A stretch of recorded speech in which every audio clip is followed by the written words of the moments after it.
Six Gun Productions. New media, new rules.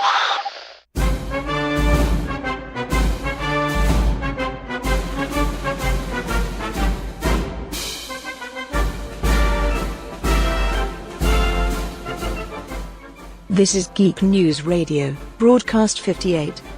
For Sunday, March 25th, 2018. The Fab Triad.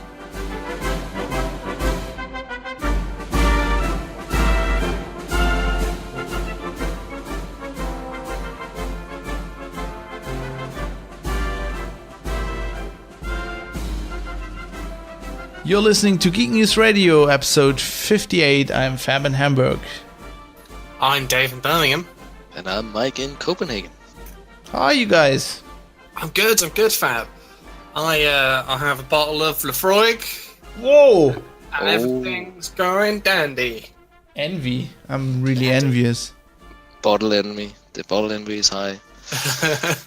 What are you drinking, Mike?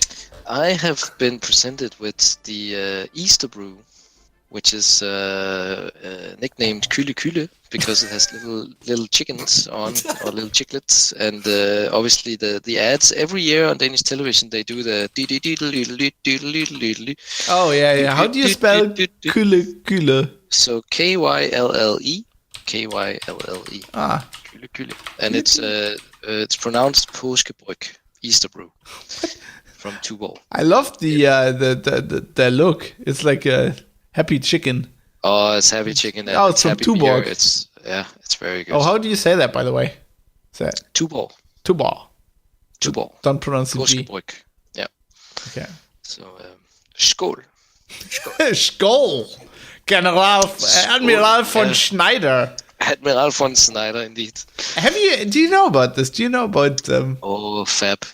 Every New Year's Eve in Denmark, the whole nation.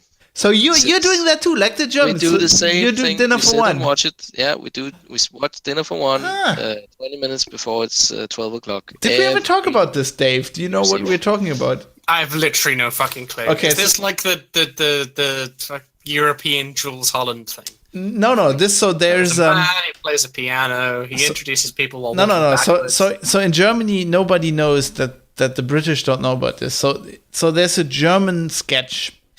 It's a black and white sketch. It gets shown in Germany and apparently Denmark on New Year's Eve.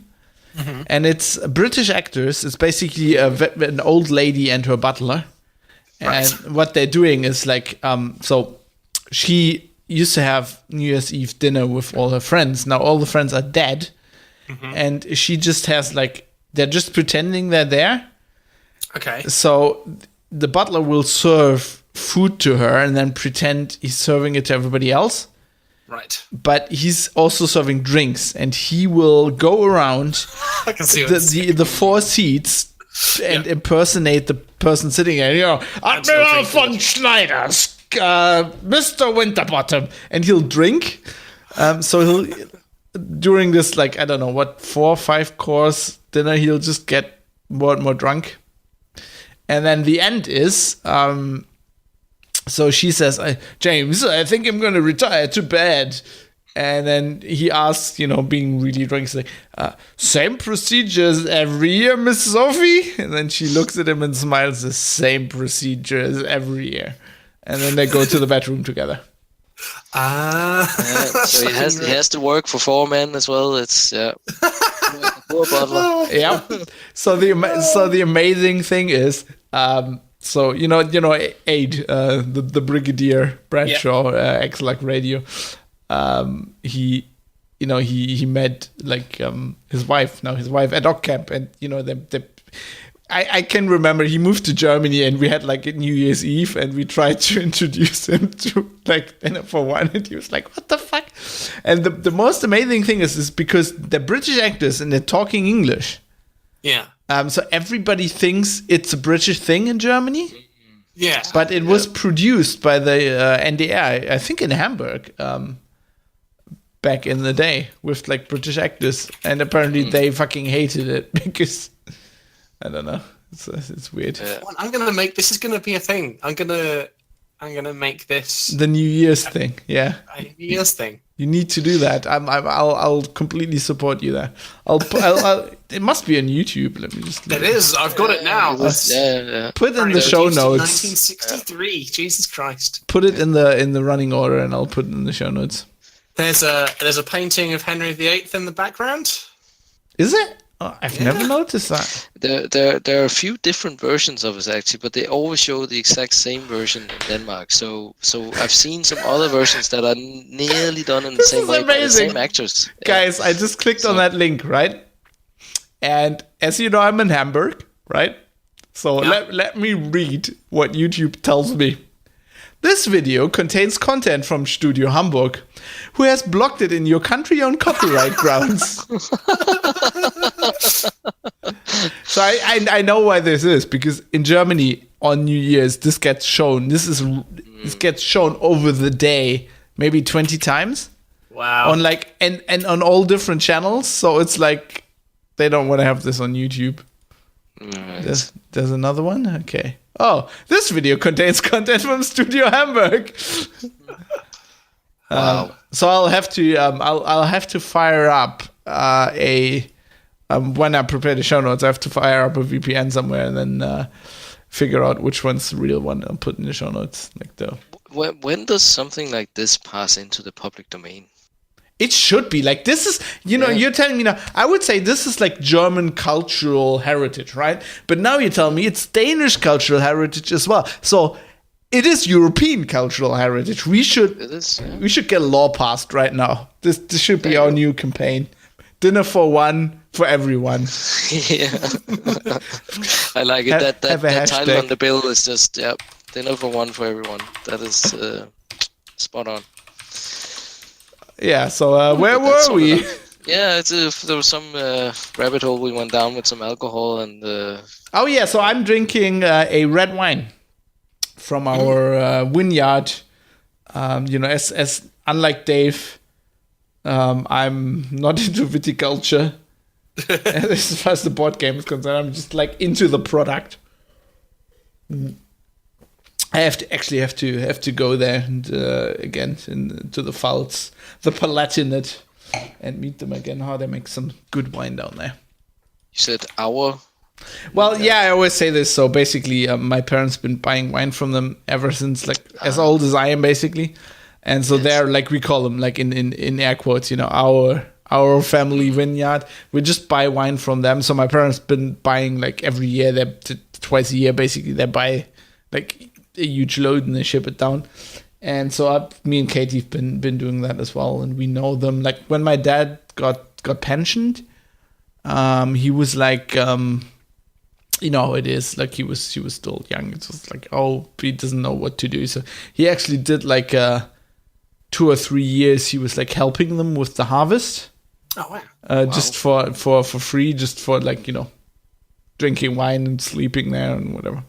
It's like a really small vineyard. It's just like a family thing. That sounds awesome. Yeah, I love them very much. Weingut Hof in der Pfalz. Anybody in Germany wants to get. They're great. They're on the internet now. Like the kids, like my my generation, basically they took it over, and they actually made a website. Instagram, tweet, Facebook. They're not that far. It's the fucking Palatinate. They're Ask Niklas on the Discord in the German, in the Politik-kontroversen Diskussionsraum or whatever I call it. He'll tell you. Maybe we should we should set up a Geek News special where we go and work in the vineyard. Oh yeah, viticulture. Viticulture with Dave. Yeah. Dave knows everything about viticulture now. I know all the things about wine. Isn't your Twitter name Master Windner right now? I changed it back today just because I was trying to get like bare retweets on a tweet, but it didn't go well because it was too niche a joke. It drives me fucking insane because when you have like on the phone when it doesn't show you the avatar. And it's like whatever, and it's like Deus Ex slippers or whatever it was. I could tell that, but like it was like for some reason like Master Vintner retweeted your tweet. I'm like, who the fuck's that? What kind of stupid name is that? Oh, it's Dave. I knew straight away it was Dave.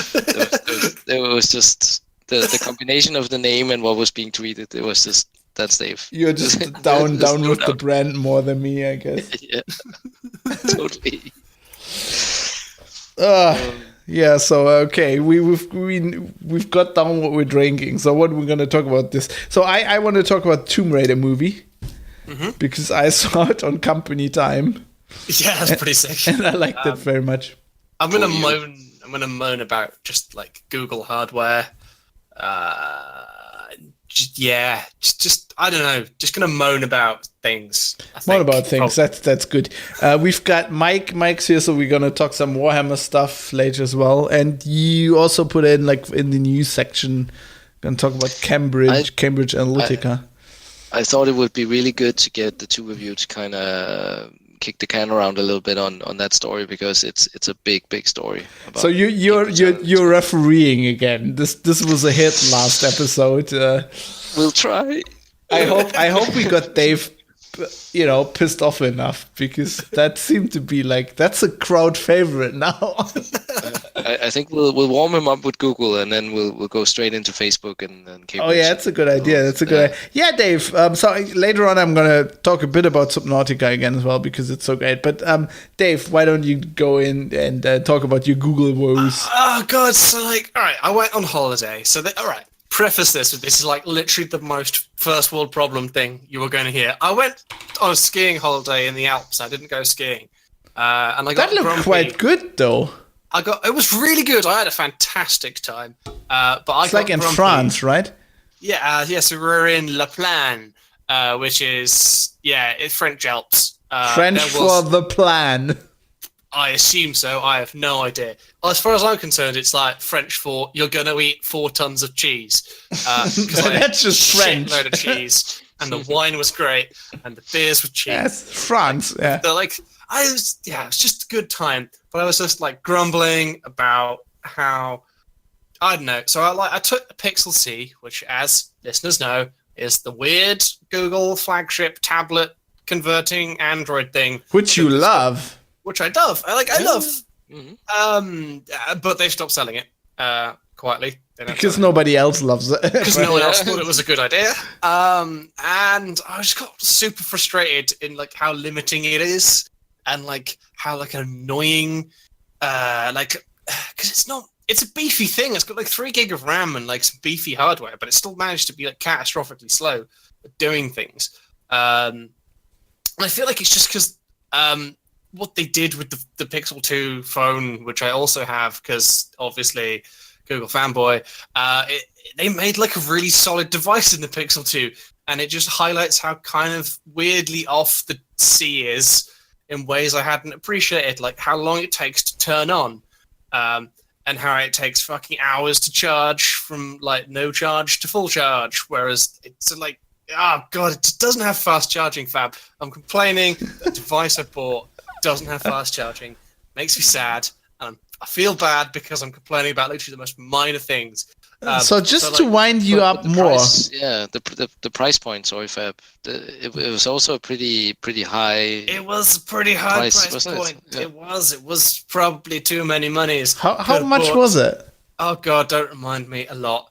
No, I'm seriously, because how much was it? Jesus Christ. I'm gonna buy I need a new laptop, right? So my laptop's like 6 years old, whatever. So I'm thinking of buying a ThinkPad T570, which is a real man's laptop, i.e. it has an Ethernet jack. Yeah. No Chromebook for you. It's just the thing is, it's just as high as the Ethernet port. That's like basically that's like when you look at the side view, that's how high like without the screen or the cases.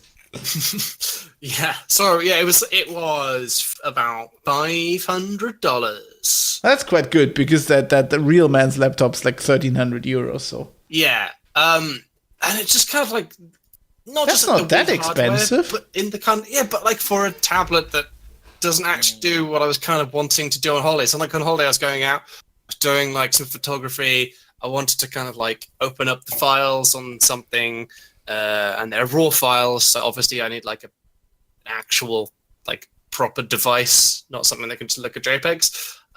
Do stuff to it, and I had like an urge just to like dick around and like do some code, which is a weird thing to do on holiday.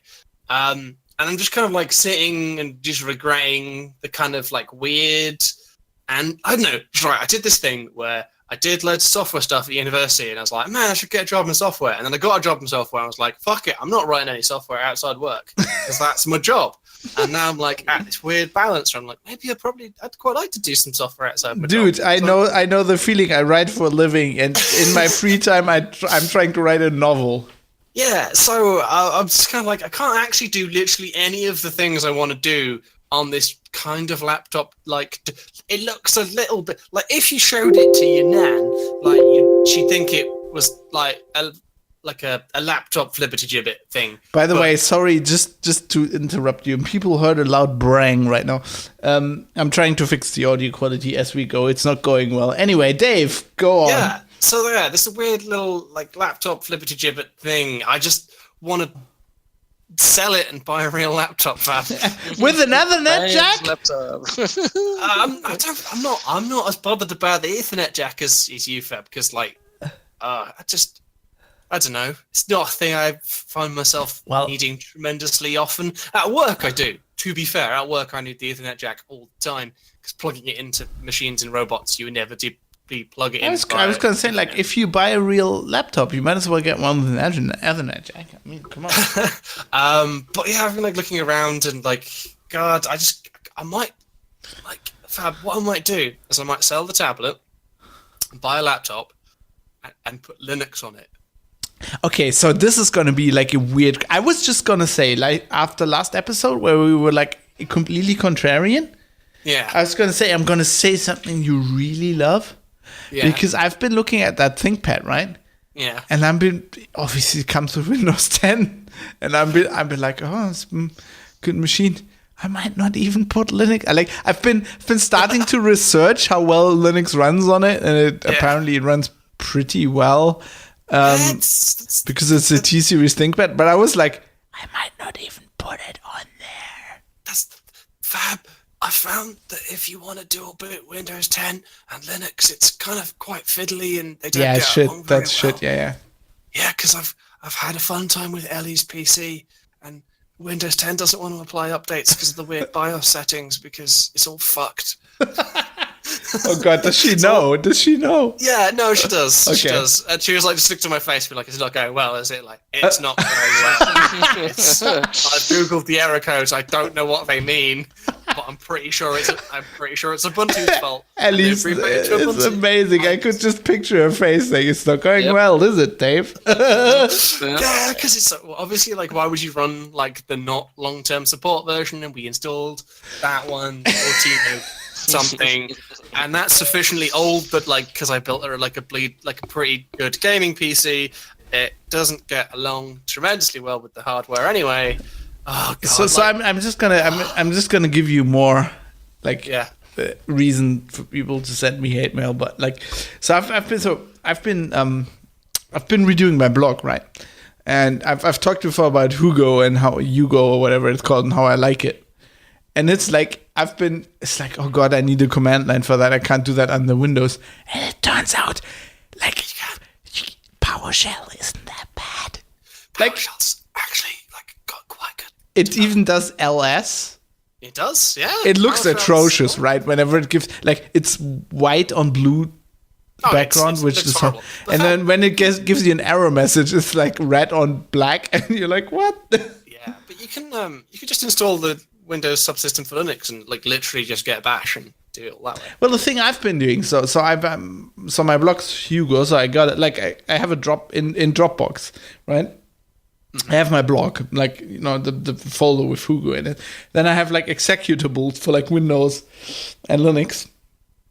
And then on Windows, I just use, you know, PowerShell, just fire that up, and then I just use WinSCP. Because like I don't want FTP. Like FTP is shit. It's like what can I do? Wow. Am I going to honestly, install like SSH? And then take this back 10 years to when you were a Linux yeah. striker, and you would just be screaming at yourself. At myself. What are you doing? Why are you putting up with this? PowerShell's terrible. Jesus Christ. Why don't you just fucking rsync it? I don't know. The thing is it's not. So I was like, I don't want FTP, right? So I was like, okay. So this is my thought process, right? It's like so Windows got OpenSSH built in, right? So I'm like, okay, I might use that. You don't even need the subsystem; it's got it built in now. It does, yeah. Yeah, you can turn it on, and you can just download this. But it's not like production ready, whatever. And I was like, oh, it doesn't like. No, it literally just like came out within like the last 2 months, I think. Yeah, in the last whatever creators update or whatever it was, I don't know. Anyway, it's in there, and but it doesn't do SCP properly and shit. And it's like, just use WinSCP. It works. It remembers the last folder I used. Just click it. Just upload the files. Hugo is fucking amazing. Yeah, it's good. It's really good. And now I will finally agree that you don't need SSL. Because I don't have a login anymore. Exactly. There's literally no reason for you to do it now. I mean, this website's like, I'm not running it. It's like it's like what Web Faction. Okay. Which Dan told me about ages ago. And it's great. It's on a static thing. Like Web Faction. Fuck is that? Web Faction is like a hosting. They don't do dedicated service. They do like, whatever. It's like on AIM machines, like virtualized whatever. Yeah. And you've got limits, like just a normal hoster. But they do like developer-y stuff. They had Ghost, like one-click install for Ghost pretty early on and stuff like that. Okay, yeah, so they're like DigitalOcean or whatever. Yeah. But I'm really happy with them. But of course, you should be using Bytemark because you should be using Bytemark. Bytemark hosting. The 6-gun is still like this proper stuff that's still running on Bytemark, right?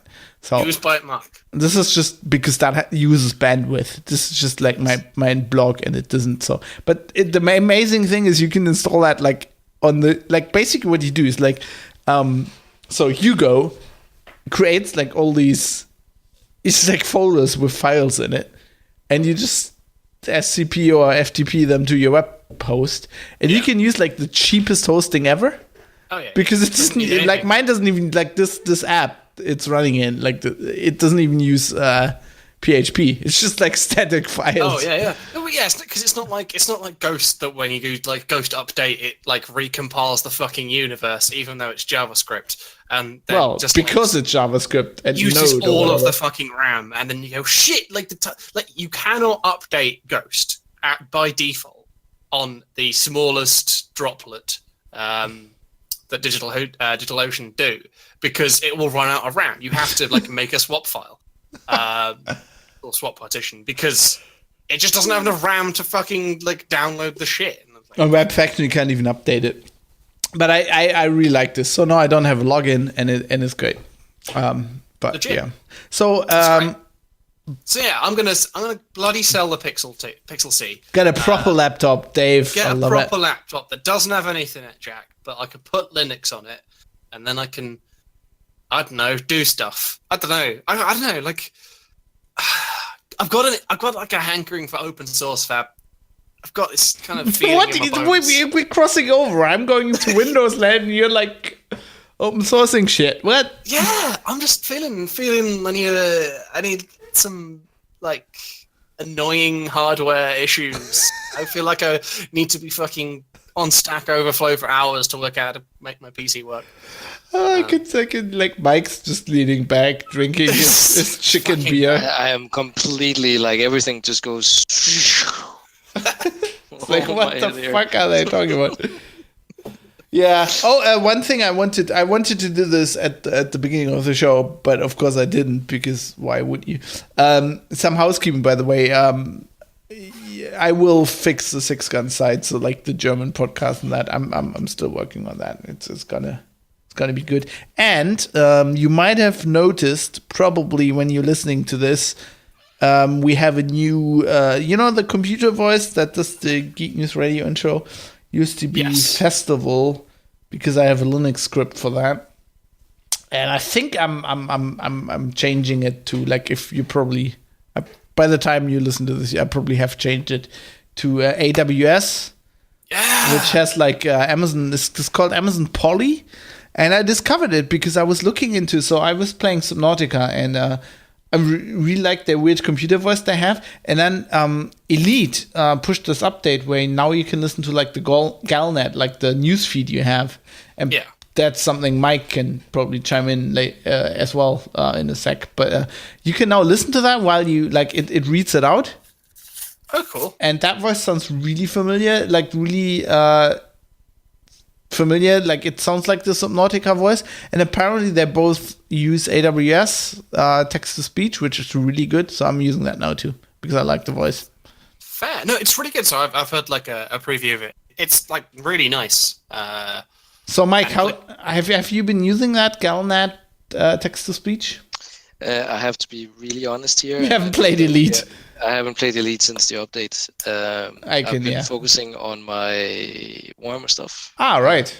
Yeah. So. Oh, you're doing for Vier Feldherren. That and the story to submit. Oh, right. Sounds good. Window, yeah. Mm-hmm. So we'll have to talk about that in a bit. Yeah, I'm really enjoying the Galnet thing because it's like you can like there's lots of lore. It's basically they have RSS feeds as well, and it's like it's in the UI. But like even though I read a lot because I like lore, I wouldn't get around to read it all. And now you can just have it read out while you fly around, and it's like a playlist, so you can just turn it on and it reads it out, and it pauses like whenever so it'll go like the Alliance has decided that fuel scoop activated, and then it keeps talking. Like whenever your ship actually says something, it'll pause it. Yeah. Oh, that sounds awesome. Just trucking along out there and just listening to... It's great. And I like the computer voice as well. It's like this weird... I actually do like that it's not actual people reading it out. Mm-hmm. It's very much kind of like a home assistant voice. Yeah. It's more sci-fi that way for some reason. Like it's clearly a robot, but it's not like super shit. Yeah, and I think they for Subnautica they made that voice extra weird, so it's not like for Galnet. Obviously, they use the API, so Amazon has an API that you can use. Yeah, you send it text and it gives you back MP3s, right? Yeah, and you can cache it and all kind of things, and that's obviously what Frontier is using. But like for Subnautica, I think they just used the voice or something. And they made it weird, so it has like weird intonation. So when you go into your submarine, it says like "Welcome aboard, Captain," and it like pronounces Captain weirdly and stuff. But I just kind of like it. So it's pretty good. Anyway, where were we? Dave's been. I just moaned about Pixel 2C life. So you're gonna get a proper laptop. I support do it, that. Fab. It's gonna happen. What are you buying? Do you know? I don't know. At this point, I'm not entirely certain because, like, I'm probably going to end up getting something that doesn't have Windows on it, like something that's blank. Oh God, you're gonna buy one of those freedom things. So no gaming to be done on it, or nah, because I don't. I a thing that can play games is going to be like fairly like. Yeah, a brick to carry around and like more expensive. Whereas this is like specifically like I want it to be portable, such that when I go on holiday, I can take the laptop and then like do some photography stuff. Because there's an open source version of the Adobe Lightroom. What the fuck's going on with you? You're leaving what? I'm not because I'm contractually obliged to keep using Lightroom for another year. So it's good, but you can also do stuff in Darkroom as well. Which is kind of basically Dark the same Table, thing. isn't it? Dark Table. It's pretty good, mostly because Lightroom hasn't got any better in about 4 years. So it's quite easy to catch up with. It's because it's perfect, Dave. It's really not, Fab, because like when you try to merge 32 photos together to make a panorama, you suddenly realize there is not enough fucking RAM on Earth to make that go quickly. It works. It works beautifully when you have a Nikon camera. That's all I can say. I mean, that's irrelevant, Fab. It's the fucking size of the fucking images, and the computer going, "You want to do what?" And I'm like, "Yeah, I don't do panoramas, but like I have the same thing. Like this ThinkPad I'm buying. You can buy it with an Nvidia card, which then wouldn't be bad for gaming. Yeah. And it's not like it wouldn't be bigger. It's just it uses more power. Yeah, that's the thing. I kind of like want not shit battery life. Well, Like, then you need my work Windows. I'm sorry. Even our my colleague Torsten, who does like all the Linux tests for CT, even like he's like, yeah, it's still shit. Yeah, but like, so my work laptop just is really, really beefy, and even with Windows, it just like fucking dies in like 2 hours. It's brand new. One of the reasons I'm not putting in an NVIDIA card is like so that I'll actually do work on this on the train. Or if I don't play games. Yeah, or if I don't work, I'll write on my novel or whatever. But I don't want to like play Subnautica or whatever because if I can, I will. And also the battery life. This is weird. This is weird. So I'm going Windows and you're going RMS. Okay, I like it. It's good direction for the show. Thinking of RMS, if people want a funny thing to listen to the latest episode of Late Night Linux, because that's episode 33. It's because they tried to get Richard Stallman on the podcast, and he said you have to rename it to Late Night GNU/Linux. Exactly that. So for the last 20 minutes of the podcast, they just take the piss out of him. I think that's we had that. Like we once asked him, like, or his office, whatever, for Linux. His person that actually uses computers for it. Yes. Or I think we might have just asked Bradley, and he was just like, "You'll have to rename to GNU/Linux Outlaws," and I'm like, "I'm not doing that." Nope.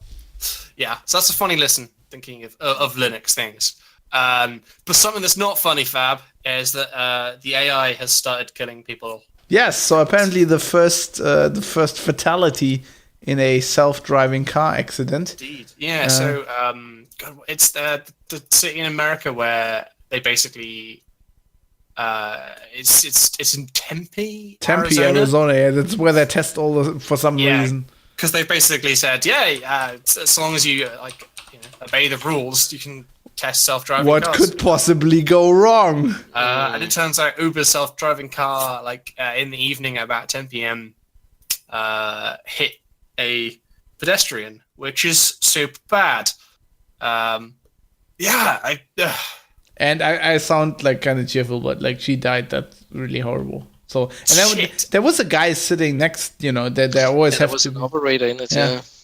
Yeah, and it was in self-driving mode at the time. So suddenly all of those ethical questions about whose responsibility is it are going to have to get answered pretty swiftish, because someone literally just died. It's not the first self-driving car fatality, because there was a Tesla that killed a guy when it was in autopilot mode. But I'm pretty sure they found he was at fault, because the Tesla thing with autopilot is you're supposed to keep your hands on the wheel, and it shouts at you if you don't. So, and he wasn't doing that, so that's kind of like that was the first one. But this is the first one where it was like properly autonomous, or like autonomous, not like Tesla autonomous.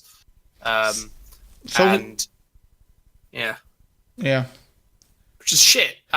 So I think you raised I don't think that actually whose fault is it? That's more like a legal question, which is interesting as well. But like from a actual,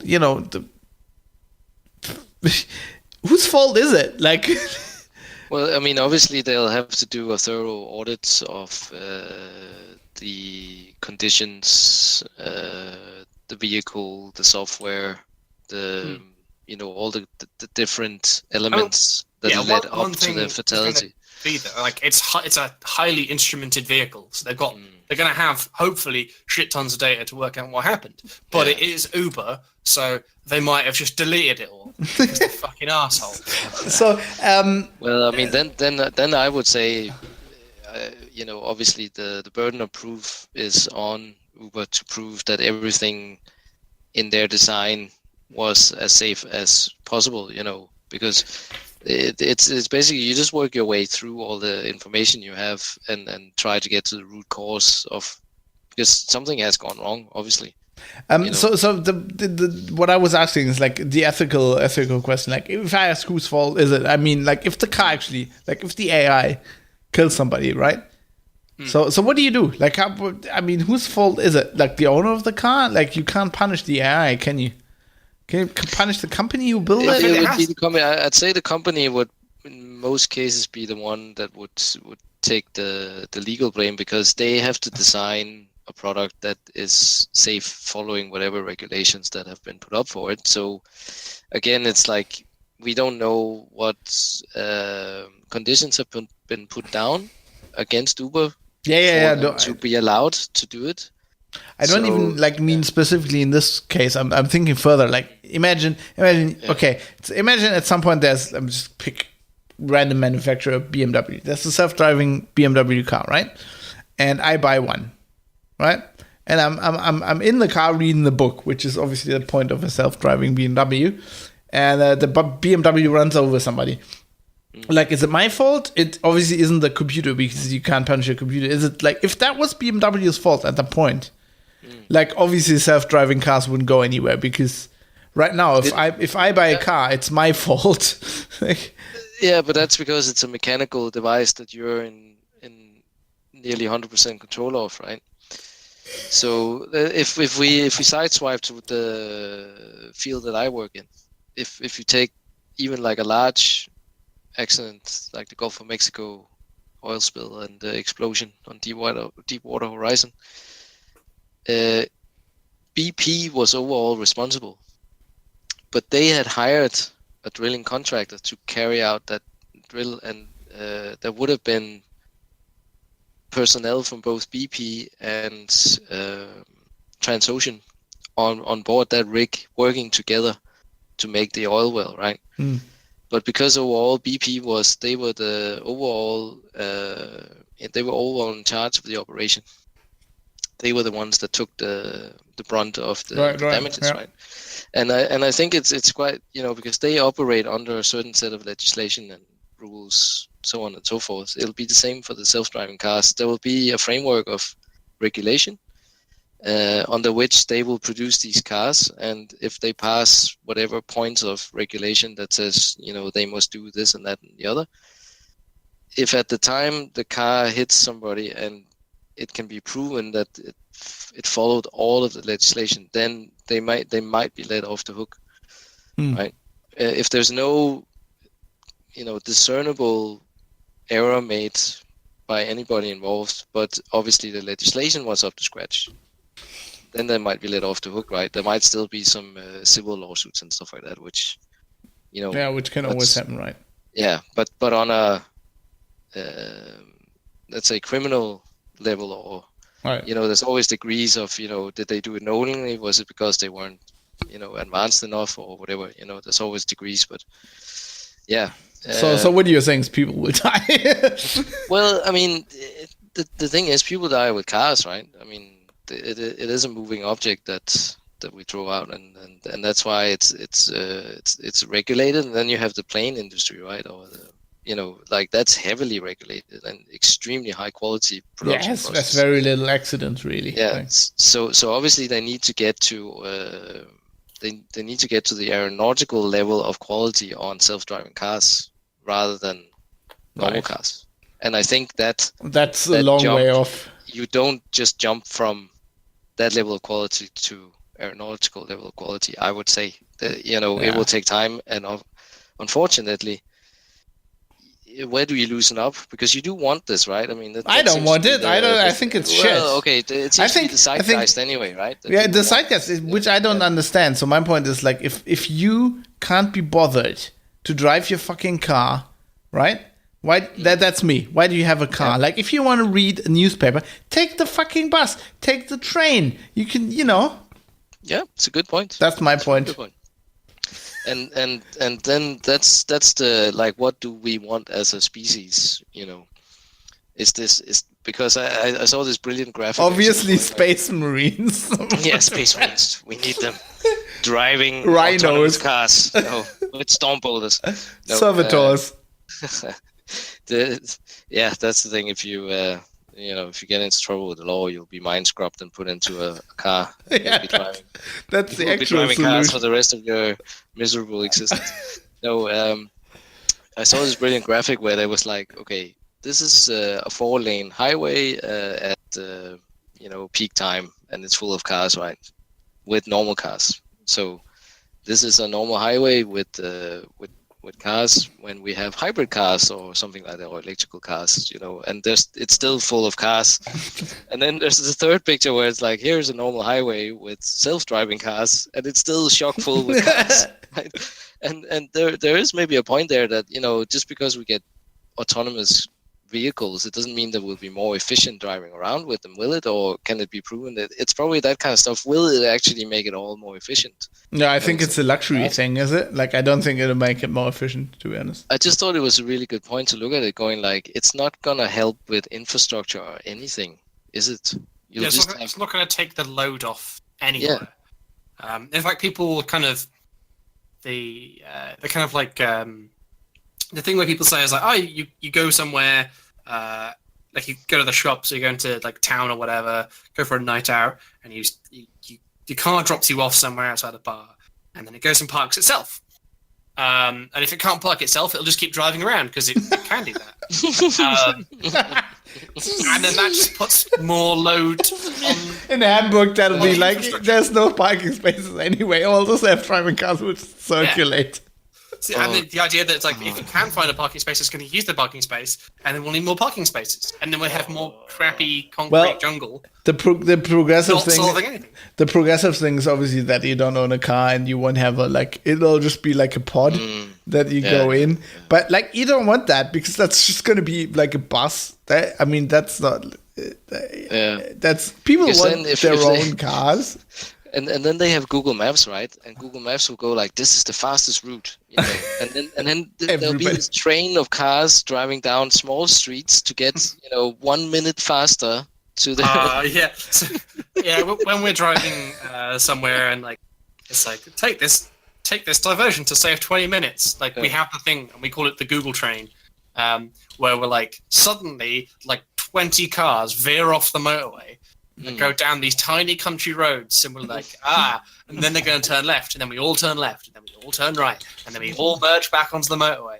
Like, the Google train. We were all following Google Maps. Well, in Germany, we don't have that, because at the point where like the highway is, the Autobahn is going to start, Google kind of says there's the traffic jam coming up. Everybody looks up for the other direction, and just the mobile network will just collapse, because there's like 600 people looking up the same thing at the same time, and then you're fucked anyway. I think I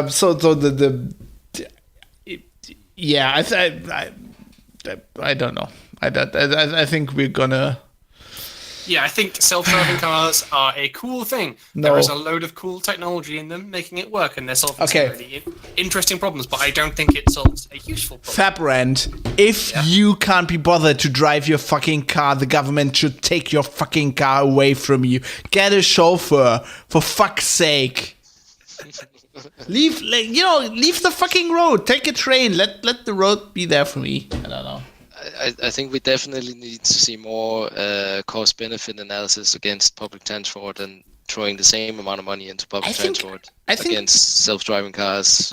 People are just fucking wusses these days. Like, whenever it's like, oh my god, I can't go by. Like, I go from, when I go to work, I go from Hamburg to Hanover, which is 150 kilometers, which, like, it's a long way on the motorbike and it's a long way on the train.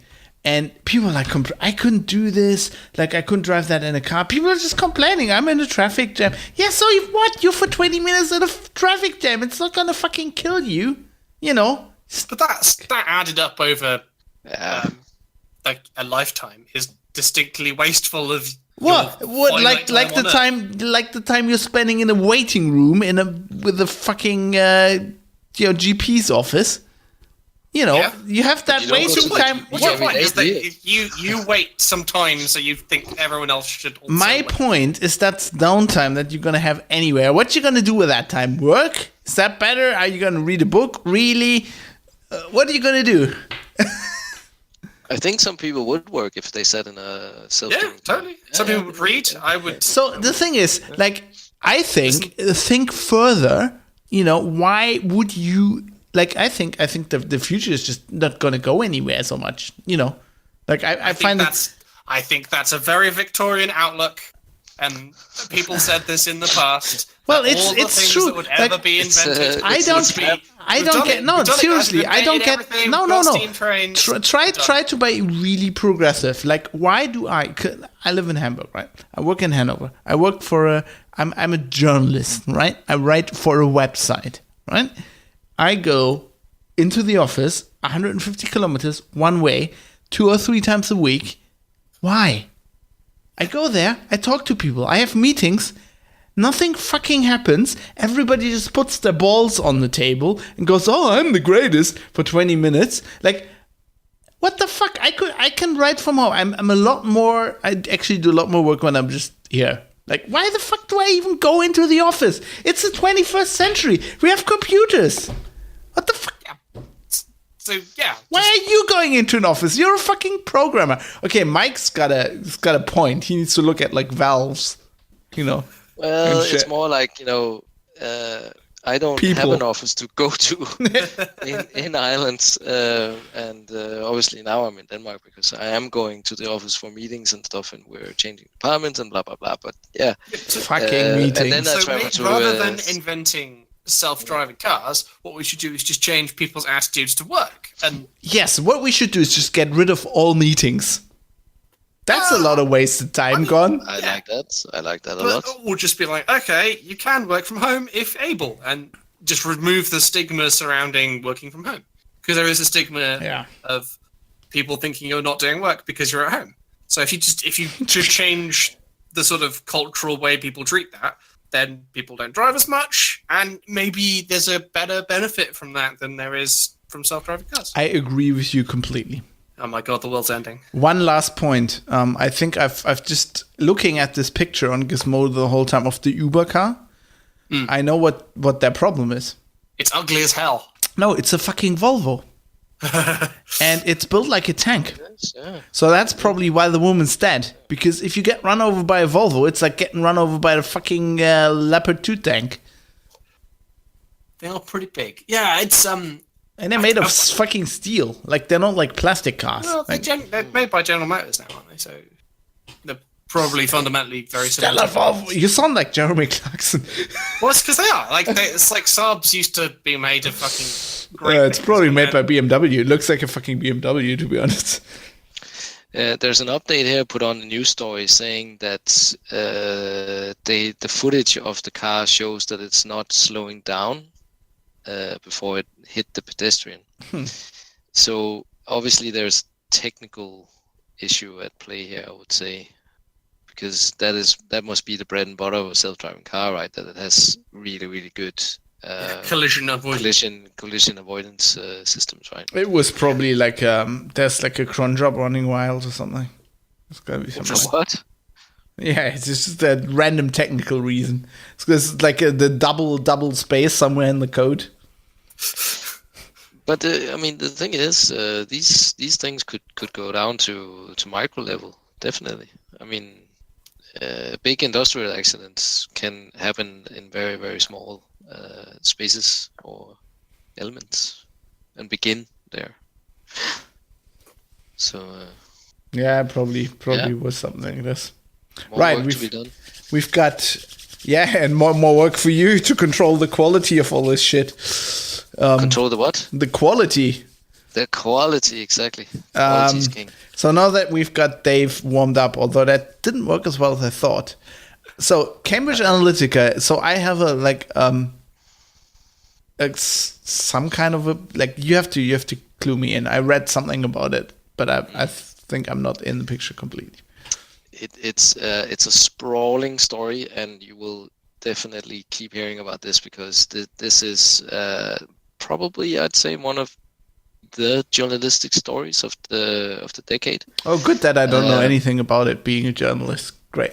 No, but you'll probably nod to some of the stuff here. But basically, the Guardian, the Observer part of the Guardian, have been in contact with this guy, Christopher Wiley, for about a year undercover, and they've been building this story, collecting information, documents, records, They've been doing undercover filming of Cambridge Analytica. They've been posing as potential buyers of their products. There's a lot of stuff, and it's rolling out at the moment, and they're not even done. So that's sort of the premise of it, that he's springing out as a whistleblower. But there's a lot of. Okay, so this is pink hair guy, right? Pink hair guy, Christopher Wiley. Right. He used to work for Cambridge Analytica as the project manager for developing the data that they had acquired into actual products to use for their clients to influence, especially on politics. So we're going back to about 2014, 2013, where there is an academic called Kogan who is working with Facebook to set up these surveys where he asks people about their, this is your digital life, it's called, and he's researching people's social mores and opinions about stuff, and he's doing that with Facebook's approval as research for Cambridge University.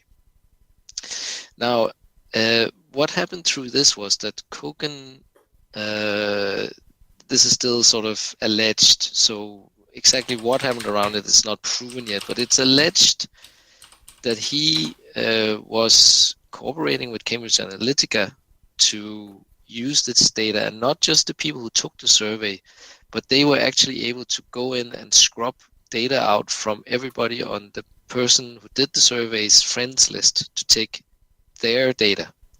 So all of a sudden, if you had tens of thousands of people doing this paid survey above board, they build up millions and millions of data sets on very, very intimate data on Facebook users. And so this huge data set was then analyzed by Cambridge Analytica and Christopher Wiley, and turned into micro-targeted political ads, specific messages coming out.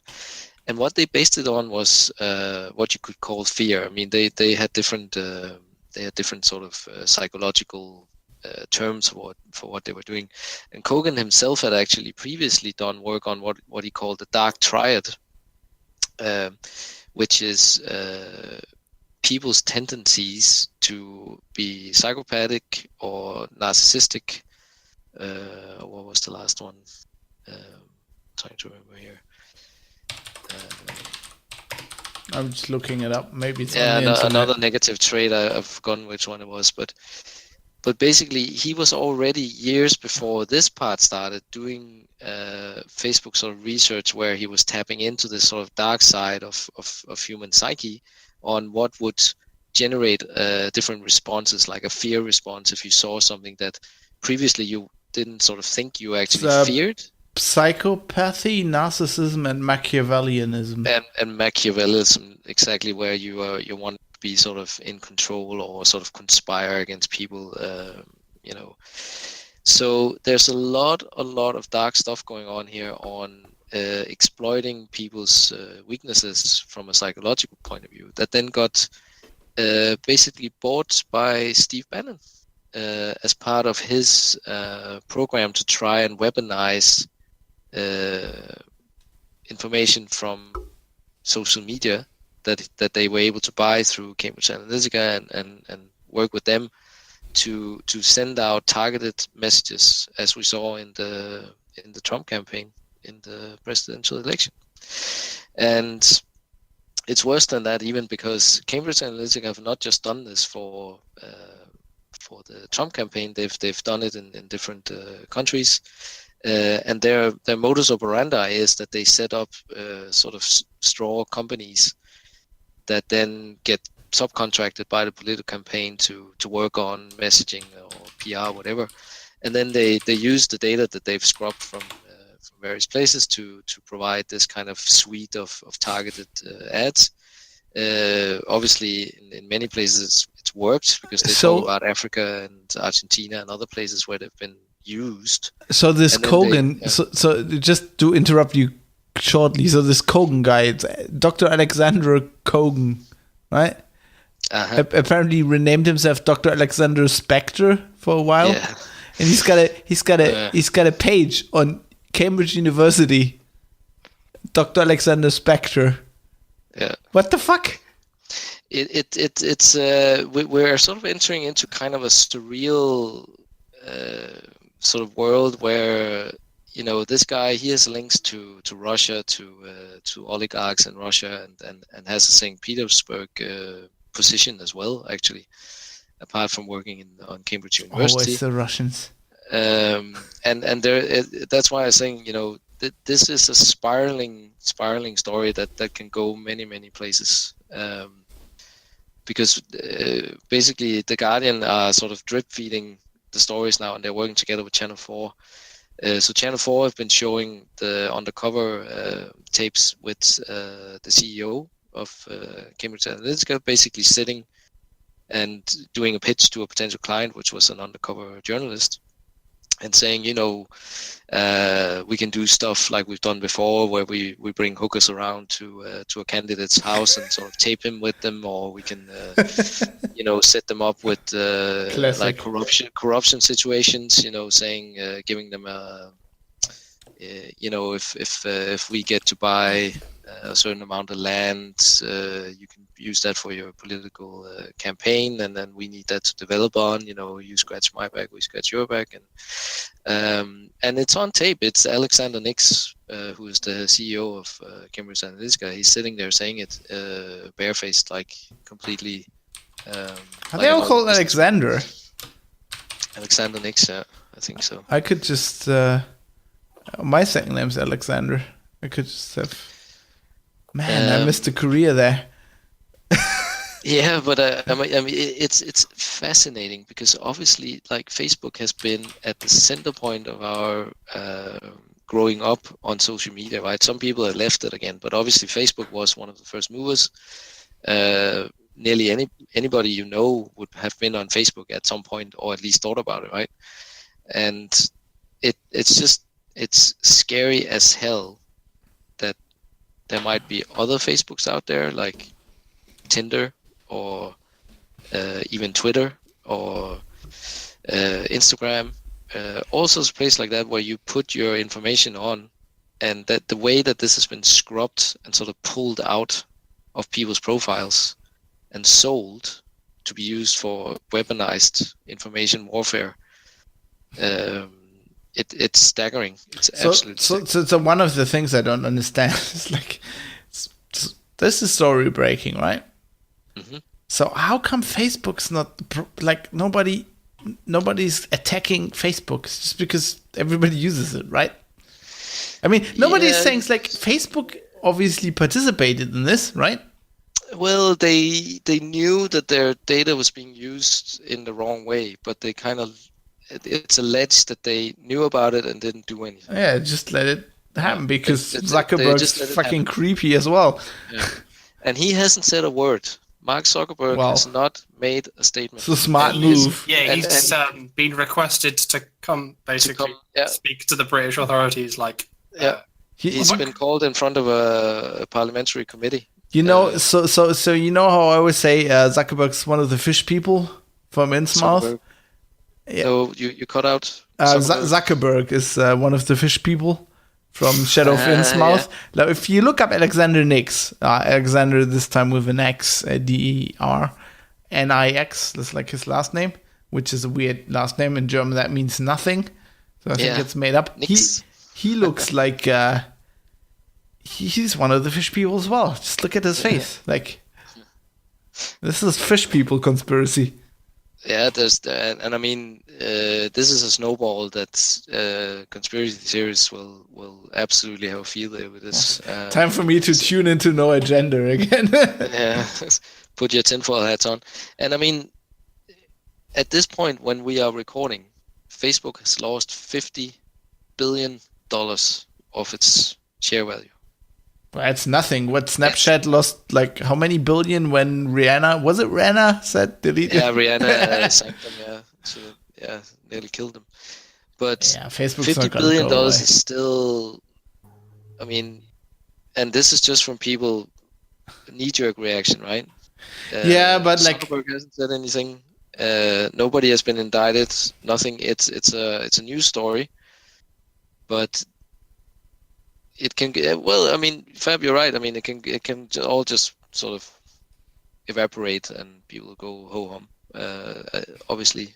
But this will come up into the Mueller investigation as well of Trump, because obviously the Trump campaign bought services from Cambridge Analytica. So all of that will roll into something. You know, there will be a connection there that they will be asked about. So the one thing I need to get to the bottom. So I've heard a lot about this, but like one thing I don't understand at all is like, do we have an idea how this actually worked? Like, okay, so basically they collect data about you and about your friends, whatever, and then they know how people tick, you know, how they work. They know, you know, how everybody reacts. This dark triad, you know, and then they have an agenda they want to push, and they target that to you, right?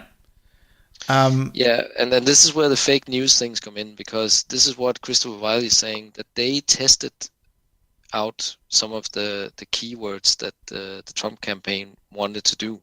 So things like drain the swamp and the deep state and all of that, they were actually using that as tests in 2014, 2 years before he ran, right? So basically they were working on the campaign with like Facebook data. Okay. Well, I mean, they were putting out ads into the specific demographics they were interested in to see how much kickback they got on it, right? And they also have basically some of the top level executives in the company going, you can't win an election on facts. So you need to put things into the bloodstream of social media. That's what they say in these tapes, you know, where they go, you present stuff saying, have you considered something, you know, which turns into a fear that people might not have had before, and then they link it up against that other candidate that they want to beat, right? So it seems to be this thing where it's psychological, putting up kind of fake news memes and alleged things that are not, you know, they're not stating sort of specific facts, but they're sort of playing on certain imagery.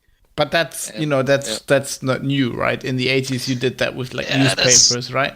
It's just a different level. Specifically targeted to individual. That's the thing. What's new is they knew exactly who to target to get the most effect. But you know, like, okay, it's I get what you mean. Like, you know who to target, like, personally. Yeah. But I mean, you've always done that in politics. You just target. Before you would target people as a group, right?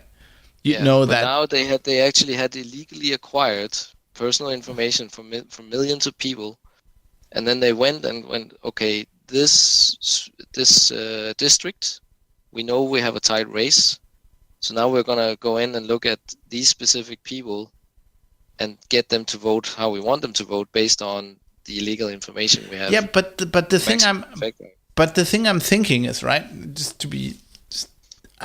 Okay, so I don't think what you can do is you get somebody to vote, like, okay, somebody who would have definitely voted for Hillary, right? You probably not get them to vote for Trump.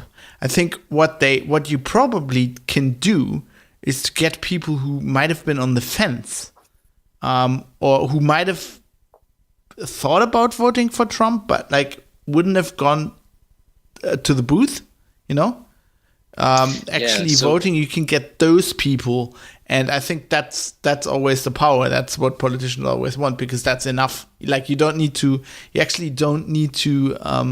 Most of the time, you don't need to get people who wouldn't have voted for your candidate. You need the people who might have voted to actually go vote.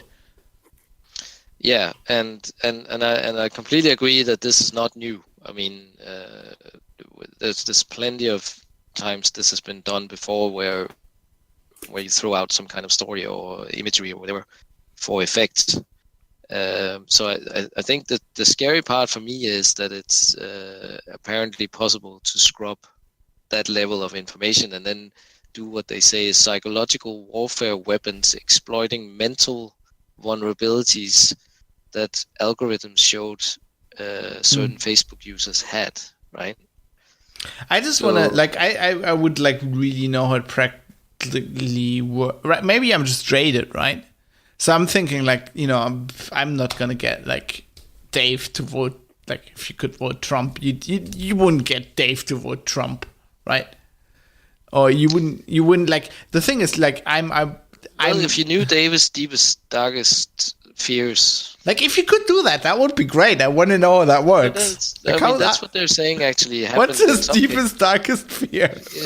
Like, let's not take Dave. Take me. Like, what do you need to do to me to get me to vote Merkel? Like, I can't even imagine. Like, and I'm in tune with my darkest fears. Yeah. Or it could be that they didn't want you to vote for a specific person. They just wanted you to not vote for somebody else, right? Right. Because that can also work, and that's the thing that maybe I've been manipulated to vote Die Partei. You know? No, but look at Bernie Sanders, for example, in the Trump, Clinton, Sanders sort of. You know, there's a lot of people that voted for Sanders because they didn't like Clinton, but they didn't want to vote Trump. And you could argue that if the Sanders votes had gone to Clinton, we wouldn't be where we are today, right? I'm pretty sure, yeah.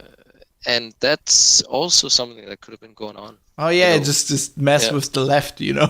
Yeah. No, but it's that's what they're saying. Like, I just, like, maybe I'm like, okay, so you gotta. I'm very jaded with this, but then I was very jaded with Snowden as well. Like, I was like, oh, I knew this was going on anyway. So, maybe this is because I grew up, like, I'm a son of a politician, right? My dad was a city level, professional politician. For all the time I was growing up, and I just look at somebody like Sanders, and I'm like, whatever he says, I would never vote for him because I know he can't win. Like, he's like, it's like, you can be idealistic as fuck and imagine what would happen if it would. Yeah, it would be great, but he would never win. Like, he's just not a guy who can win. Not with that platform. Like, especially in the US. And maybe it says something about the, what should we call it? The experience and the maturity of a certain country's political structures and democratic traditions, right? Because in my mind, and we're on the same sort of level here because we're from a Northern European multi-party environment, right? Yeah. I think in the countries like the UK and the US, where it's you know, two political parties that basically count. There's something there that just, it's easily exploitable or something, or I know what you mean. Like, I in the UK, I wouldn't know what to, like, I'd vote, like, if it was like May versus Corbyn, right? I'd vote Corbyn. I think he has no actual chance of winning at all, ever. Like, look at the guy. But it's the only other solution, right? Because you can't vote May. Like, you can't vote fucking devil incarnate. I mean, and the thing about it, I think I saw somebody saying, you know, if you have a two-chamber system, basically, or not two-chamber, two political parties, then each party needs to be a broad church. And I think we can agree, whatever you think of Trump, he's definitely not a broad church in the US at the moment. I think, you know, the thing is, I think he is. I think he is. The thing is, okay. So you will definitely have to explain that to me then. Well, I've kind of been thinking about this. So my thing is, like, so I've been reading these stories. You know, we've been preparing the show, and I've been thinking about this, and I've been thinking a lot about Trump and Hillary and the race recently again, and I think so. So I think we're blind. You, me, Dave, we're all our friends. we're all like university educated, or or if not, like we're from a background close to that. We aspire to that, right? The liberal elite. It's not. It's well, you can say that, but it's not actually like, I don't know in the UK, but in Germany it's not an elite. Like in Germany, we're a country now where basically we're going to a place where if you haven't been to university, and I have never finished university for one thing, but like, if you haven't been to university, you work at McDonald's. Like in 10-20 years, we're gonna be a place in Germany. If you haven't gotten a university degree, there's no reason you're gonna like there's no chance you're gonna get a decent job. So it's not the elite anymore. But like, and I don't want to put that down, because like if you went to university even for like 2 Can I just stop you one moment, Fab? Yeah. Have you considered that maybe the thing about the elite is one of the memes that were put out by companies like Cambridge Analytica? No, but I'm serious. Like the whole thing about the elite, we're tired of experts, drain the swamp. That is an old thing now when we're looking at the story, right? This stuff started in 12-13 at least. Maybe, but I think if you're talking that, I think maybe all the gender bullshit might be from them. The gender bullshit, to just like kill every discourse you ever had on Twitter, because everybody keeps just talking about Space Marine boobs. You have to rethink what have you, since you started seriously engaging on social media, what has shaped you on social media? I think this might be maximum hubris, right? But I think I'm completely immune, because when I read this Dark Triad, right? Maximal hubris. So we found the global maximum hubris. We did it, guys. We did it. Dave, we found the guy in the cave who is immune. Dave, bear with me for a minute. So the Dark Triad is psychopathy, right? Not the actual disease, but a communication model involving bold, even aggressive behavior. What does that sound like? Violation of any generally accepted rules, impulsiveness. Yep. Narcissism. In this case, also not a clinical disease. This model of communication is characterized by self-confidence and great pretentiousness. And Machiavellianism, named after Machiavelli, of course. They are calculating and cynical and always make far-reaching plans. I think I'm just the Dark Triad. You are the devil incarnate. I think I'm just so in tune with the Dark Triad that they can't fucking manipulate me into anything, because I'm already there. Maybe they studied you, Fab. Maybe that's I want a piece of the cake then. The Dark Prince. So the Dark Prince. But just quickly, where I was going, because why I was saying the elite, I don't want to subscribe to this elite thing. So with this university thing, I mean, I don't think it's bad. I think if you go to university, you, I was going to try to explain Trump, just to track back there. But if you've been to university, you learn, even if you stay there for a year, whatever, and then drop out, you learn a certain way of thinking that I think you only learn in university. You don't, at least in Germany, I'm pretty sure you don't learn in like lower educational levels, a certain way of thinking. And once you have that, you think differently about the world. And what I think is why Trump is a broad church, is because his platform is all the people who do not think like that. And when we've been to university, we think like that. We think about the world in a certain way. Admittedly, Dave a bit more than me. In certain terms, but we forget that there's a lot of people, I don't know what, 60% of the population, 70, depending on what country you're in. Exactly, Putin out of 100. Exactly, that do not think like that. They do not think, and the thing is, even if, and this is actual hubris, this is hubris as Dave would say, of the liberal elites who think they're right, and just leave completely out of the question if you're right or wrong. It's just a different way of looking at the world. And what you have to understand is that there's 70% of people who do not look at the world like you do. And this is why political decisions often don't go like we think they would go. And these 70% of people, they are, Trump had slogans, whoever he came up with this, maybe with this company, might have well been. It was most definitely with this company. And although he claims himself that he came up with a lot of them. But there's the narcissism again, right? Well, but what he did, what he understands, or what he knows, I think, he knows, unlike a lot of his competitors on the left, or, it's American left, Yeah. Clinton wasn't exactly left, but you know what I mean.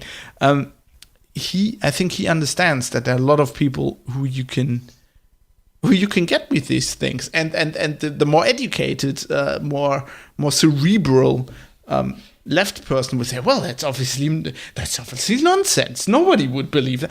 No, a lot of people then they would got believe the that. cerebral lefty to vote for Sanders, right? Because Clinton was big business and actually a closet Republican. Well, yeah, you know what I mean? Yeah, but that's the only reason why she had a chance of winning, because she was actually in touch with a lot of the base that then voted for Trump. She could have easily, like maybe without this Cambridge Analytica shit, she could have easily won that. Yeah. And the other thing now, just to put a, it's gonna drive Dave up the wall, but like one of the thoughts I'd had recently is like, if you look at Trump this far and what he has actually done, and don't think as an American, think as, a Danish guy, a German guy, and a UK guy, right? Just think America from the outside. He might actually been the lesser of two evils. Like, what has he actually done so far that's actually hurt us? So aside from distracting our whole press for like 2 years, he has ignored gun control. Do we care? Like, yes. I don't care. I don't care if I care because I don't want kids to get shot.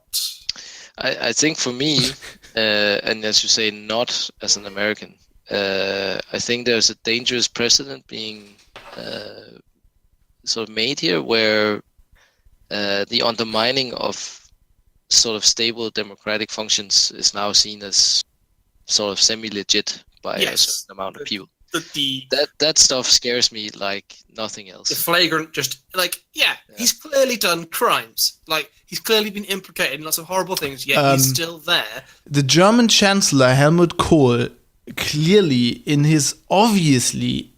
while he was Chancellor, did serious political crimes that nobody actually cared about. And until he died, nobody fucking cared about where he got his fucking election money. He his government bribed people to get re-elected. That's the only reason they got re-elected. Nobody fucking cares. That doesn't make what Trump does good. I'm just telling you that there's people in power who obviously did crimes, and because they're in power, like, but the point stands that if any single thing he had done had been done previously, say by Obama, or had been done by Hillary in an alternate universe, she'd have won, then they would be out. I'm not so sure. That's a dangerous precedent. It sets a dangerous precedent that a fucking idiot can be president. Like, we had Reagan was a fucking idiot, to be honest. But I mean, Trump makes them look intelligent.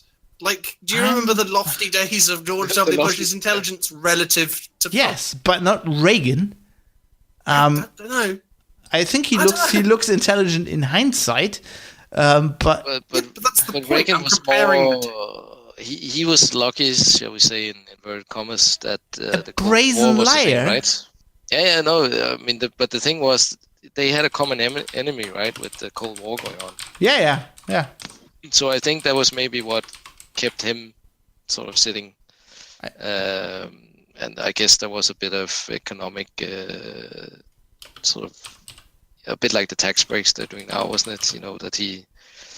That he did a bit of that stuff. I mean, Bush was probably elected on the promise of tax breaks, as far as I remember.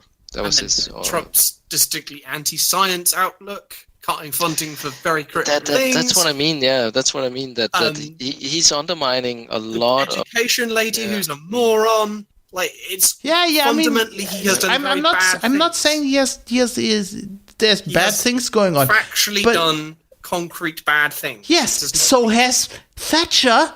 I mean, Doesn't make him good. No. I'm just comparing not. people No. to Trump and saying these people also did bad things. I'm not doing that. I'm just saying he's not a singular figure, and he's not doing things that haven't happened in democratic societies in the last 50 years before. I'm just saying maybe you we should strive for them to not happen. Yes, I completely agree with you, but I think maybe you're seeing this worse because you're living in that time. And if you've lived through Thatcher, you would have probably thought the same thing about her. Yeah, and there's still people who are, considering Thatcherism something that still lives in certain parts of the Tory party, and we might see the same thing with Trumpism, that becomes just a thing that, this is Trumpism, or like Thatcherism is still a thing. Like the thing that really pisses me off, I don't understand my colleagues in the German press, the political correspondents who are going on about Trump for 2 years, non-stop. Yes, he might be bad. He is bad. He's doing stupid shit. It's funny. It's bad. But like they're reporting nothing but fucking Trump. We've got our own serious political problems. We didn't have a government for ages. We have a government that does nothing. We have a government that ruins our education system. They're ruining our medical system. They're ruining everything. And they're fucking I don't give a fuck about Trump. He's not my president. Americans have been shooting themselves in schools for like 20 years. One more thing that I'm very, very worried about is that Trump is actively, I think, working to undermine the NATO alliance, which I consider a fairly good thing for us in this part of the world, because the Russians, they are definitely intent on doing something over time with regards to maintaining their grip on power in Europe. And I'm worried that Trump is actually aiding and abetting an undermining of that sort of Western alliance, including somehow tied into the Brexit, which I think is part of that. So which I think is weird, to answer though, your question from I don't know if it's weird. I do think it's part of a larger strategy from Russia to sow discord and create chaos in the Western alliance to make sure that they can do stuff with less impact. I find this interesting because I've always been very critical of NATO.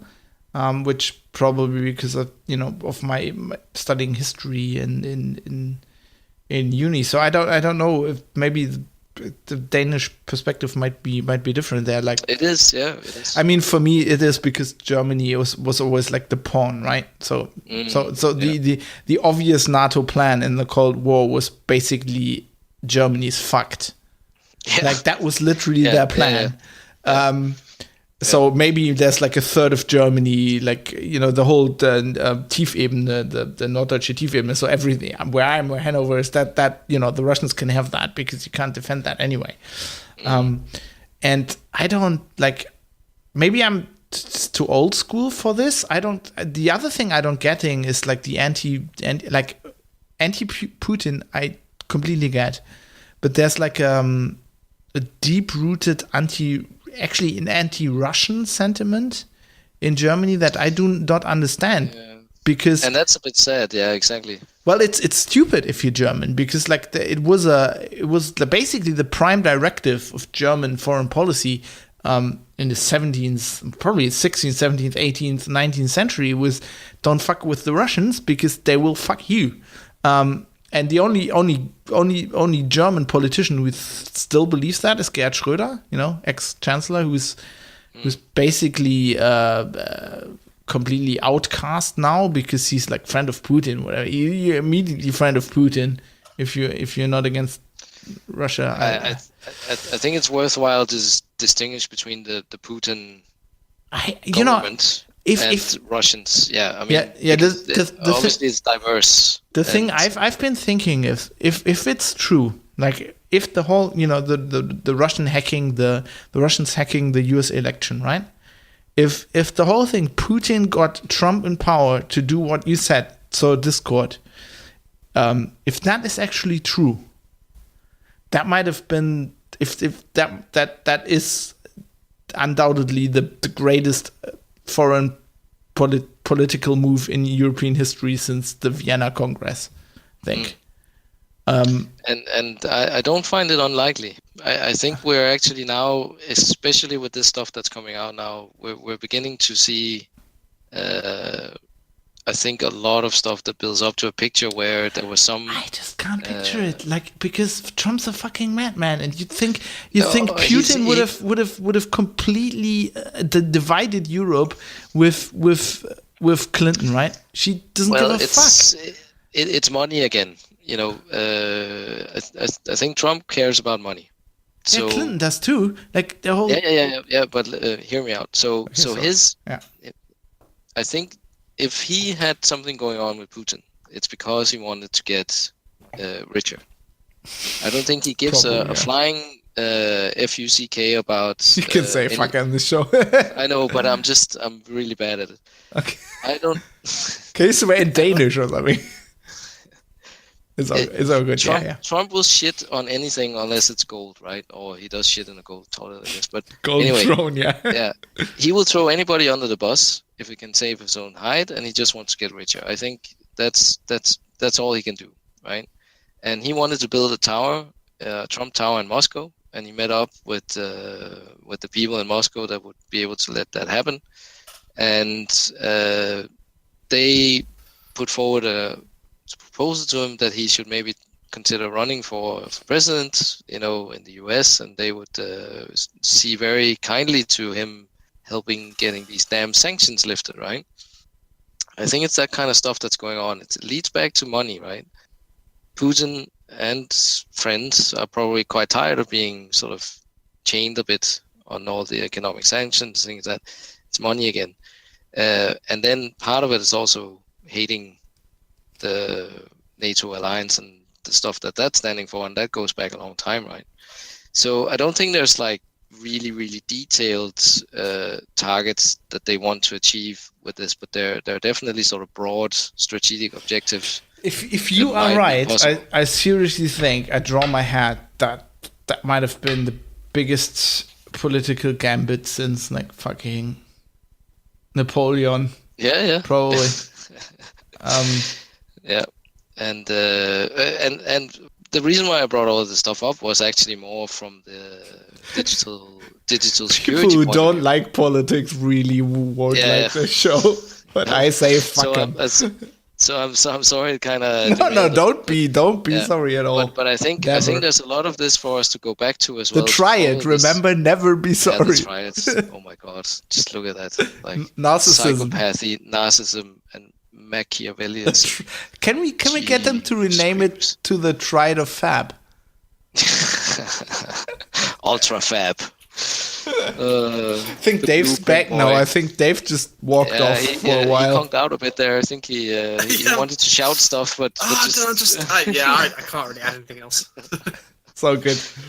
But I think from a social media point of view, we are at a real crossroads here, where the sort of I would say first stage of social media in human history has now reached the point where it's been turned into weapons, right? So where do we go from here? So my thing is, this whole thing, Cambridge multimedia, whatever, Analytica, whatever it is, it comes down to people are stupid, and these days people are stupid on the internet, so it's just gonna be more stupid. Trust classic Fab to just nail it and go. It's not gonna change anything. It's just gonna get worse. And I think, we've been going on for very long. Let me just have the perfect segue here, because that's all very grimdark. Let's talk about 40K. If you have the fortitude. I have painted another cultist. Almost done. So I'm having a very crate and crowbar time. I've been watching Agatha Christie's Poirot. I'm watching the Little Grey Cells work, and I've been. Are you watching it from like the beginning? Yes, I've now finished season 1, so I've actually in season 2 now. So they better do some fucking Grey Cells podcast now. Yeah. Because as we discussed, I've never really seen it before. So like the Ustinov thing was more the thing in Germany. So I'm watching it from the beginning, and I'm painting Warhammer when I'm doing it. So it's Nice. I've been working on not the Forfil Terran stuff. That's good. We support this. I have, what do I have? I've got some Ultramarines just to finish off that I never got around to finishing, and then I've got a couple of tanks. Their gender confirmed. I mean, not the tanks. Onwards to actually doing the kind of gamble. So it was 1,000 points of Blood Angels. Yeah, 1,000 points of Blood Angels, which I did think, like, how could I optimize it to paint the fewest number of models? But I'm not going to do that because that's lame. That's rubbish. I'm going to build a kind of like, I don't know how much I can cram into 1,000 points. Probably some Death Company-ish stuff. Well, you've painted all the Gillimans, so you need this company as core of your army. Yeah, exactly. It's going to take some practice to like work out how to kind of do all the black stuff, because like black edge highlighting is not my favorite hobby. Grey. Yeah, but doing it neatly, something about the consistency, like the grey paint, like it just looks shit. I look at it and go, I think the goal is to also not like completely paint them black. Yeah, that you take it to like almost black and then recess bits that aren't black. But that's complicated. I've never done it, so I'm just talking out of my ass. I kind of with my chaplain, I did sort of quick and dirty reverse one where it was obviously undercoated black, and then I put like a skull color on all the bits that needed to be red or skull colored or lighter, and then I sort of basically dry brushed it with the purple color, I think it was, and then I inked it afterwards, and it looks okay. I think, to me anyway, for my standards. But I see what you're saying, that if you want to do I think Dave's standards are like, I don't want to impinge on you, but I think Dave's standards are higher than both yours and mine. I mean, I'm been I think I paint way too thick, but like I don't do the too thin coats. I try. Too thin coats, Fab. Too thin coats. So the thing is, I have a very. I don't think I paint. I've been thinking about this as well. I've been thinking about a lot of things. It's horrible. Need more wine. I'm almost through this whole liter bottle of red wine, by the way. So I think my problem is I've been trying to I paint very expressionistically. I paint for a kind of style that I want, not how things should be painted, and the colors always turn out very Blanchian, I'd say, some blanche. Yeah. I'm definitely going for heavy metal, box art style. Yeah, I don't do that. I go completely blanche. I'm like, that's my goal. And so as Mike was saying, undercoat black, right? I undercoat everything black, no matter, like if I would paint a white Mini, I'd undercoat it black. And no, seriously, because I like that look. Like I like that. Like I was listening to Craig and Crowbar, and Chris was talking about how like that model is gonna be that color, so I undercoat white, or like people undercoat, have spray undercoats in the colors, so you have Blood Angel red undercoat. Yeah, it's actually it's good. I like what madness is that? No, I don't want that. Like my Dark Angels, I think look a lot grittier than normal Dark Angels because they're like, okay, so I think people actually undercoat them white, but like the new ones are that you see, they're undercoated in the Dark Angel green, right? And my brain, Dark Angel blue coming this fall. Exactly. And they look a lot cleaner than might look gritty because you have to undercoat black. It's just like, and then I do this like it looks expressionistic, I think, because I just like they're too much. Like I can, if you look at my models, like I post a picture of that cultist. If you look at the coat, you can see the brush strokes, and people always say that's bad and they don't want that. I actually want that. I like that. I don't know where that is. It's basically because I used to do acrylic painting because before I started on Warhammer minis, and now I basically do the same thing on minis. I think I treat it as a painting. I don't know. If you enjoy it and you like it, then I like it. If you don't like it, fuck it. yeah. It's the pride of Machiavellianism, hubris, and Personally, I red prefer wine. having to do the undercoat only once with the red spray, and then another thin layer, and then that's the thing. And then, See, this is why I'm not winning. And the other thing is, I don't care. Like, I actually spent when I was watching like Poe and painting that cultist. Right, it's not even finished, but I spent a whole day on that. Oh my god. Because it's Zen. Like, I don't do this. Yeah, exactly. Yeah. This is why it's totally ridiculous that you talked me into like a challenge thing, like for Feldherr, because I'm like, I do this to relax, and I might even do just one mini a month, but it's relaxing. I'm like, I'm painting an army. I want to get it done. So undercoating it in like a solid base color is really useful. Because But you're playing the actual game. Well, I mean, I'm going for a game on Saturday, and I have most of sort of basic done, and some like a few squads that are sort of neatly enough done. But what happened to me was that we had sort of talked about doing 1,500 points to begin with, and then there was a few cancellations and postponements and blah blah blah, and then I had set up one army list for 1,500 points, and then it was reduced to 1,000 points, maybe 1,200. And then obviously, that kind of takes out quite a few things that you would like to have in. So I've gone through quite a few iterations of my sort of what I would like to do. So at the moment, I have obviously the Death Company with jump packs, the Chaplain. I have 2 tactical squads of 5 Space Marines, so I can have 2 squads with each a heavy weapon. And then I have the Inceptors, the flying Primaris ones with the assault bolters. And then I'm actually doing a bike squad. So I have a bike squad with special weapons, the plasma thing and the melter, and a sergeant, and then an attack bike with a heavy bolter coming along with that. And then the separate attack bike as a separate squad, because you can only have one attack bike in a bike squad. With another heavy bolter, and I have a librarian dreadnought, because obviously you get a dreadnought with a librarian. This is all painted. Cool. It's painted in different stages of being painted. It's not just undercoated. There is more stuff on it. Before you go on, just to compare, right? Yes. Got one cultist finished and 2 at about 80 and 90%.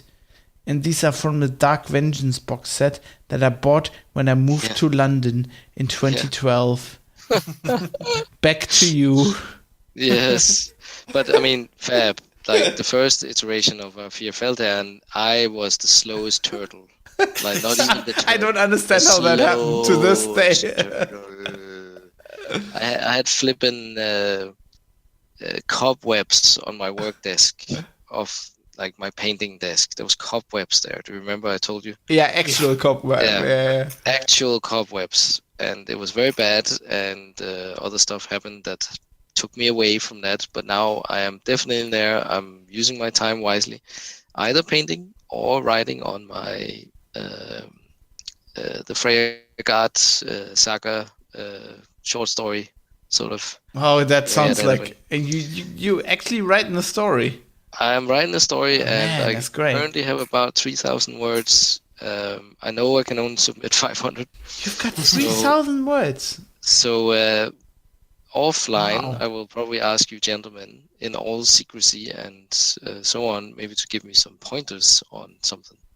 Yeah. Not my submission story, of course. I'm an editor by job description. Still don't know how that works, but yeah, I'll try. Yeah. I'll believe you. So I'm quite happy about that. So I think I'm writing on, because obviously Black Library didn't get back to me, which they probably won't for, like, even if they get back to you, that it'll take ages. I started writing just a novel, like another thing I always wanted to write, And I've got 908 words. I just checked. So I draw my hat, sir. Oh, well, that's better than 0 words. So, That's true, yeah. So- But still. That's pretty good. Wow. yeah, I'm quite happy about it because I've had this story sort of pinging about in my skull for a while, and it's actually very cool beginning to tackle it and actually just It's a good getting feeling, on isn't paper. it? Just Yeah, writing it's shit, yeah. really good.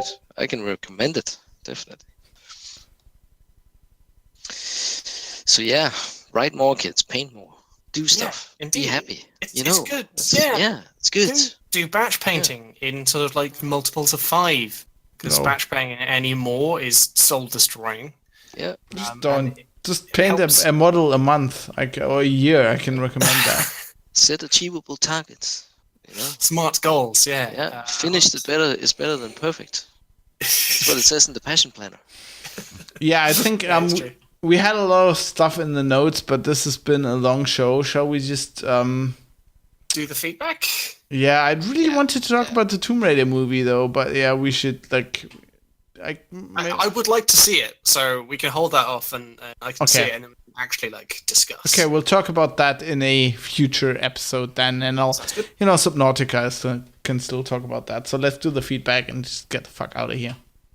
Yeah. The best piece of feedback, probably my favorite tweet that we've received / thing.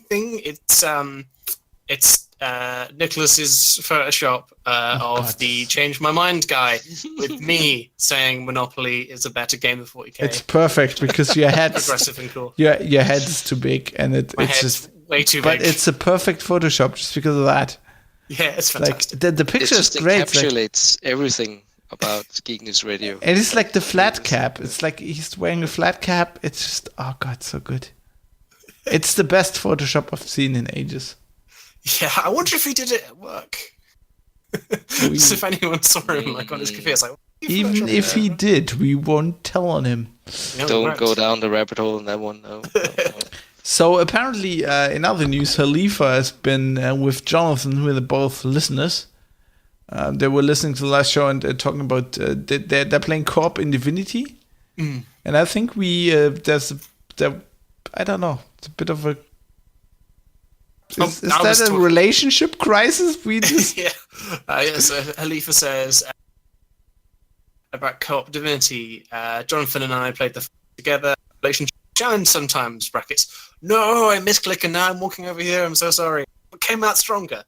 To which Jonathan replied with, came out stronger, came out with fewer action points and some more times reloaded the save game. Yeah. then there's a GIF. The next thing is a GIF. She tweets a Yeah. GIF. That's Just grumpy. Yeah. I would try that. Nah, thanks. It's nice that we are. Given how much I reload on my own, and that's one person making mistakes. If there was more than one person making mistakes, yeah, we'd spend longer at the loading screens than actually playing the game.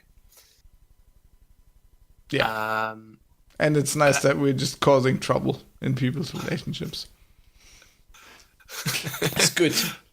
It fits right with the triad.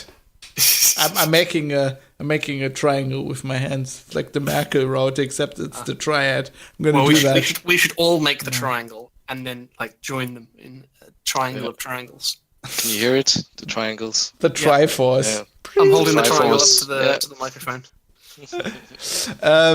Yes, on Discord, Nicholas, we were talking about this before, said this episode was epic, so the last one. And he also had a feature request for GNR 100, bring on Ellie and Katie. And I don't think this is a good idea, because I think they're smarter than us. And I think we'd be out of a podcast pretty soon, so let's not do this. Let's not do that. Okay, luckily Katie's not. I've been trying to convince her to be on a podcast for 10 years. I don't think it's gonna happen. Episode 100 live show though. Yeah. When is that? I don't even know when that is. It's so don't far know. off. I might just commit to that. There Why would not? be It's about a year and surprisingly a half, not isn't far it? away. Yeah. It would About be a year and a half. about a year and a half. That's annoyingly close to commit to something. We should What do are it we on a talking? ship, That's on a boat. September 19?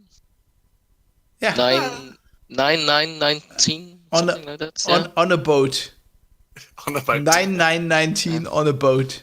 off the coast of Greece. There you What? What? No. I think the wormhole to the future. No, let's just ignore that. Basil says he also on Discord. I was completely wrong about Elite.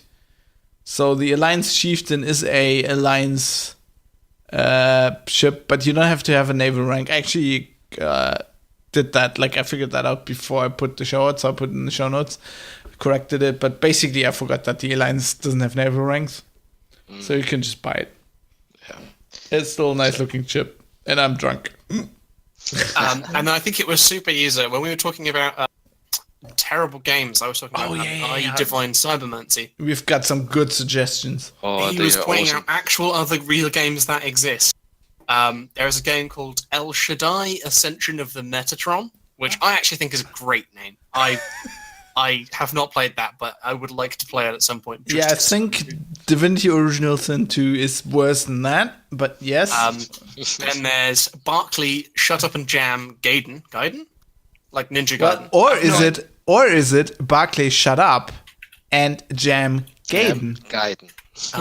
I don't. So that's worse than Divinity. That definitely Yeah, that's is terrible. that. It's apparently a freeware role-playing game. Yeah, It came out in 2008, and you can tell by that name. definitely. Fucking terrible. And now comes the game with the most atrocious name I've ever heard in gaming, and apparently there's a lot of shit names in gaming. I've learned, but this is horrible. So Kingdom Hearts 358 by 2 days, 358 second yeah. days. How do you say that? I would say Kingdom Hearts 358 over 2 days. Over 2 days. So it's Dave, you do math. What's that called? That's a fraction. A fraction, yeah. A Bruch. Do your maths thing. Yeah. So it's 179. So if you Google that, the thing you'll figure out is what makes it even worse is that they spell that as 358 over 2 days is in a very serif font. Yeah. So if that was sans serif font, that would be okay, but it wouldn't be okay, but it would be better. This is just like fucking atrocious. I don't like. Yeah. That was published by Squeenix, right? Yeah. What the fuck were they smoking? Oh, they're Japanese, so who knows? They were high on Final Fantasy money. On sushi. Too much sushi. No, not possible. Not possible. Fab. Bento box gone straight to the brain. Yeah. That'll be a segment in the future. But Dave's bento box. yeah, just What's in the bento box today? Hallucinogenic sushi. That's basically what the Discord is, posting photos of lunch. It is. I've been aggressively posting very Italian noodles soaked in olive oil and bacon and sugar. Fantastic. And sugar as well. Whoa. Yeah, so today I cooked. My father came up with this. So basically, you take shallots. Yeah. You take a ton of olive oil. You take if you do it we modified the recipe. So you take bacon, you chop it up in little cubes. You make it very crispy, then you put shallots on diced basically. You put a ton of olive oil on that. You let it mix and whatever. Then you put a ton of sugar on it, so it caramelizes. And then you put that on spaghetti, and then you put a ton of pecorino on top of it. It's unhealthy as fuck, but it's so good. That sounds great. I'm hungry again. Yeah, same. Me too, but I still got someone in the other room. Just go over there now. Send them over. Yeah, we should. If you want to send something over to us, boom, that's a segue. You can email us if you've got a really long comment that you really want us to mess up reading at GNR@sixgun.org. You can tweet a fraction of us at at Geek News Radio. That's a callback. You can tweet Fab. He's at Fab Foxtrot Alpha Bravo Sierra Hotel. You can tweet Mike. He's MSTEVNSMJ. M stands MJ. I just cut that. That's like my ringtone. I'm Mega Slithers. I'm Master Vintner. Oh God, yes. we have a Discord. I've drunk a lot of your product during the show. The Discord's great. Like honestly, it's super good these days. Lots of chat about pretty much everything. We've got I got given admin rights. Oh God, yeah, that was a mistake. So what have I done? I've created a monster. Emoji reactions. We have a Neil deGrasse Tyson emoji. We have a Richard Stallman emoji. We have a socialism emoji. we have basically it was a very big mistake on my part. Yes. Yeah. Today we chatted about how we're gonna overthrow capitalism. It's great. Come join. Fear the Dark Triad. Hack the planet. By the way, I just have to say, I know the audio quality on this show was atrocious. I blame Donald Trump and whatever that pink hat guy at Cambridge Analytica, whatever it is. So, you know, it's the Triad. It's clearly that. Tag you for Fab.